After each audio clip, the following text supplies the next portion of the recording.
আসসালামু আলাইকুম। হ্যালো আমার ফ্রেন্ড ফলোয়ার বন্ধুরা, কেমন আছো সবাই? আমি আলহামদুলিল্লাহ ভালো আছি।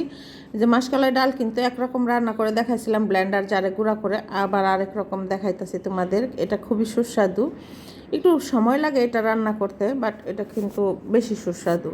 তো ডালটা আমি ভিজায় রাখছিলাম, ডালটা যখন ফুলে একটু সুন্দর বড় বড় হয়ে রয়েছে তখন আমি এই যে পানি গরম দিছিলাম, এই পানিতে সিদ্ধ করতে বসাই দিলাম।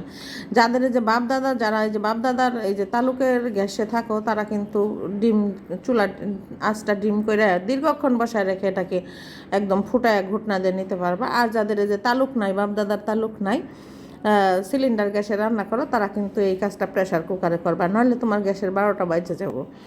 তো যাই হোক, আমার ডাল দিকে সিদ্ধ হয়ে গেছে, ঘটনা দিয়ে রাখছি। এখন আমি মাছের মাথাটা কষাবো। আজকে মাছের মাথা দিয়ে মাসকলাই ডালটা রান্না করব। এই জন্য মানে মশলা যা যা মাংসতে ব্যবহার করি, আদা রসুন পেঁয়াজ দারচিনি এলাচ সব কিছুই দিব মশলা।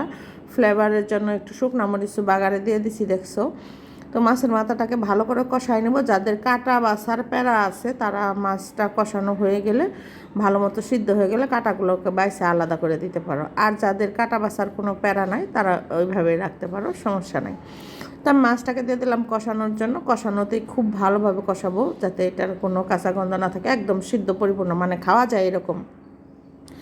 আর তখন ওই যে আমার ডাল সিদ্ধটা তো ওইখানে রয়ে গেছে, ঘটনাটা রাখছি। এটাকে মিশাইয়া সুন্দর করে একটা বলক আনবো।